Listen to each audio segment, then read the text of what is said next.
害我在苏师姐和王师兄面前抬不起头。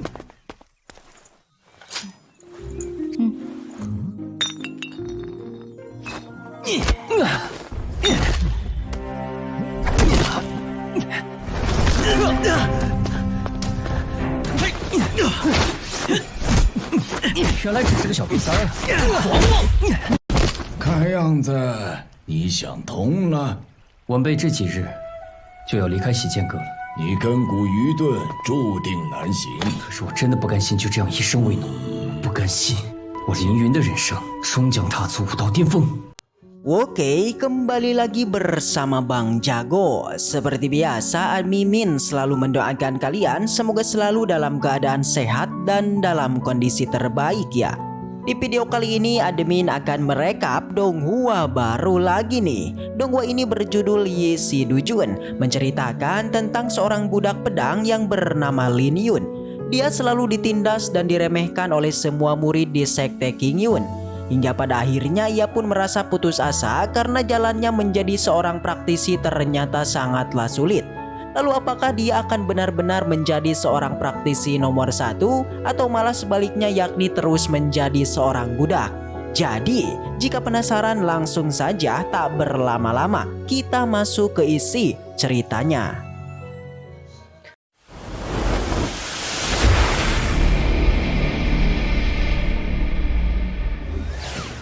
Cerita dimulai di sebuah pegunungan tepatnya di sekte King Yun terdapat seorang pemuda yang terlihat tengah diusir oleh seseorang. Tentu saja dia ini adalah Lin Yun yang merupakan seorang budak pedang di sekte tersebut. Ternyata alasan dirinya diusir bukan hanya statusnya yang seorang budak. Tapi Lin Yun ini mempunyai mimpi yaitu menyukai seorang gadis yang bernama Senior Su yang notabene merupakan putri seorang petinggi di sekte tersebut. Jelas saja orang-orang ini langsung meremehkannya karena di dunia ini hanya kekuatanlah yang patut bisa dihormati.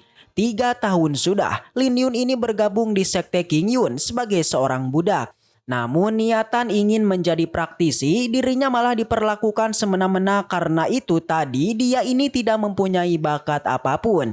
Bahkan untuk sekedar melakukan terobosan saja Lin Yun hanya mengandalkan pil pemberian dari sekte tersebut.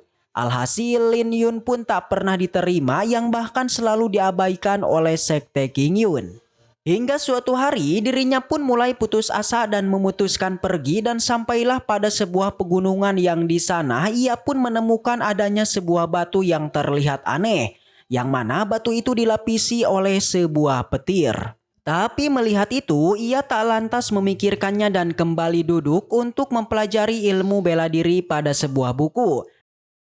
Dan scene kemudian berpindah di zaman modern. Kita juga diperlihatkan adanya seorang pemuda yang sama bernama Lin Yun. Tapi berbeda dengan Lin Yun tadi yang merupakan seorang budak pedang. Dia ini merupakan seorang pengacara yang sedang melakukan rekreasi di sebuah pegunungan. Tentu saja ia tak sengaja menemukan sebuah gua dan memasukinya. Namun ia pun kembali bergerak dikarenakan sinyal dari HP-nya menghilang. Tanpa disadari, ia malahan menemukan sebuah batu yang diselimuti sebuah petir hingga akhirnya. Ya, baik Lin Yun masa lalu maupun Lin Yun masa depan, mereka pun tersengat petir dari dalam batu itu. Lalu apa yang terjadi? Keduanya menjadi tak sadarkan diri dan di sana terjadinya penggabungan antara dua Lin Yun menjadi satu Lin Yun. Baik keterampilan, kekuatan beserta semua ingatan dari mereka akhirnya bersatu. Tentu saja setelah bangun Lin Yun masih merasa kebingungan karena dirinya harus terlebih dulu memahami dua ingatan yang ada di kepalanya. Tentu saja ingatan pertama ia tahu kalau tempat ini merupakan benua Xuan Huang dan sekte King Yun. Jelas saja sembari terus berjalan ia pun terus mengumpulkan semua ingatan di kepalanya. Sampai akhirnya ia pun teringat kalau hari ini merupakan waktu di mana dirinya mengembalikan pedang Su Jiao. Dengan itu ia pun langsung berlari menuju paviliun pencucian pedang dan mengambilnya. Di sana kita juga dikenalkan dengan seorang penunggu paviliun yang bernama Hong Lao. Ia sendiri merupakan sang senior budak di sekte King Yun. Lin Yun tentu langsung berlari untuk memberikan pedangnya kepada Su Jiao. Dan benar saja, setelah sampai di sana Su Jiao memang benar-benar tengah menunggu pedang yang telah dicucinya. Tapi seperti biasa statusnya yang seorang budak, ia selalu mendapati perlakuan dari seorang murid di sekte King Yun. Di mana saat ini Zhao Ping memarahi Lin Yun karena dia terlambat membawa pedangnya Su Jiao. Tapi beruntung di saat dia akan menyiksa Lin Yun, Su Jiao lantas langsung menghentikannya. Tapi masih saja para murid ini terus saja memperlakukan Lin Yun dengan sangat tidak wajar. Setelah memberikan pedangnya, Lin Yun seperti biasa mendapatkan sebuah pil. Tapi cemoohan terhadap dirinya masih belum berakhir juga. Kali ini giliran Wang Ning yang terus meremehkan Lin Yun. Lagi dan lagi Zhao Ping nampaknya belum puas nih untuk menyiksa Lin Yun. Ternyata ia masih merasa kesal kepadanya karena tadi terlambat membawa pedangnya Su Jiao. Dan kali ini Lin Yun pun sudah tak tahan lagi dan akhirnya ia pun melawan dan terjadilah baku hantam. 我说过你可以解吗？ 敢欺负到爷爷头上！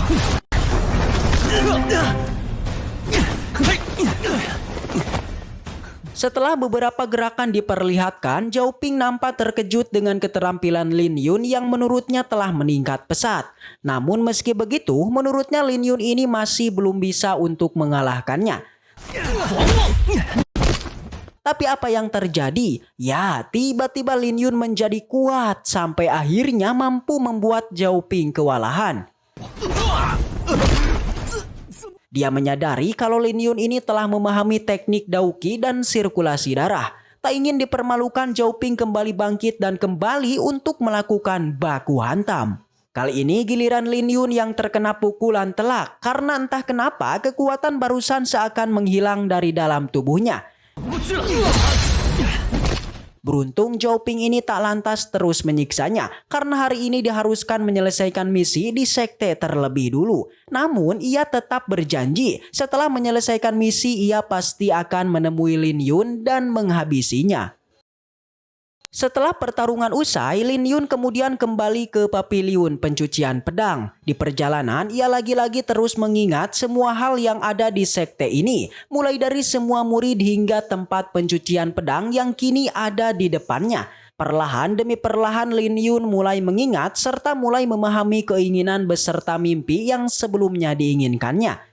Yakni tujuan Lin Yun memasuki sekte King Yun itu adalah untuk menjadi seorang murid di sekte ini. Tapi entah kenapa dia ini selalu mendapati penolakan ketika melakukan pengajuan diri untuk menjadi murid luar. Tak diduga semua ingatan yang perlahan terkuak justru membuat Lin Yan kesakitan hingga ia pun dibawa ke alam bawah sadarnya. Lin Yan melihat semua hal mengenai ingatan Lin Yan yang merupakan budak pedang. Ia pun mengerti dan semua obsesinya kini langsung merasuk ke dalam tubuhnya. Setelah ingatannya kembali dan mulai saat ini kehidupan baru Lin Yun akhirnya dimulai. 总归要有自己所坚持的正义。就算武道三重也备受冷落，我们的人生才刚刚开始。 Ya, ia berniat untuk kembali memohon pengangkatan dirinya menjadi murid sekte. Tapi sebelum itu ia pun menemui Hong Lao yang telah merawatnya untuk berpamitan. 你要申请外门， 多谢洪老多年的照顾。 Setelah meminta izin, hal pertama yang dikatakan Hong Lao yaitu mengenai Lin Yun yang sangatlah sulit untuk menjadi pendekar bela diri. Menurutnya Lin Yun tidak mempunyai bakat di dalam ilmu bela diri, tapi Lin Yun masih tetap kekeh karena dirinya tak ingin menjadi budak sepanjang hidupnya. Terlebih lagi impian Lin Yun itu tak hanya sampai menjadi murid sekte, melainkan ia ingin menjadi seorang master nomor 1 bela diri. Jelas saja Hong Lao menjadi bersemangat yang kini ia pun juga sangatlah bangga dengan keberaniannya. Sebelum berpisah Hong Lao kemudian memberikan sebuah lukisan yang di dalamnya ada sebuah misteri yang sangatlah luas. Awalnya Lin Yan menolaknya karena ia tak berani, karena menurutnya semua hal yang telah diberikan Hong Lao itu sudahlah cukup. Tapi karena Hong Lao sendiri sangat kesulitan memahaminya, ditambah umurnya yang sudah tua, dengan itu ia pun memberikannya dan akhirnya Lin Yun pun menerimanya. Singkat cerita, Lin Yun kemudian membuka lukisan itu dan mencoba untuk memahaminya. Tak disangka salah satu lukisan di sana tiba-tiba bergerak, yang itu adalah seekor harimau. Lalu apakah isi dari lukisan itu? Akankah Lin Yan diterima sebagai murid luar di Sekte Qingyan? Ya, karena ceritanya sudah habis dan dengan itu Mimin katakan waduh bersambung. Baiklah, mungkin segitu aja untuk pembahasan kali ini. Dan semoga kita selalu diberikan kesehatan untuk mengawal Donghua ini. Dan sampai jumpa di video selanjutnya. See you next time, and seperti biasa, salam para jagoan.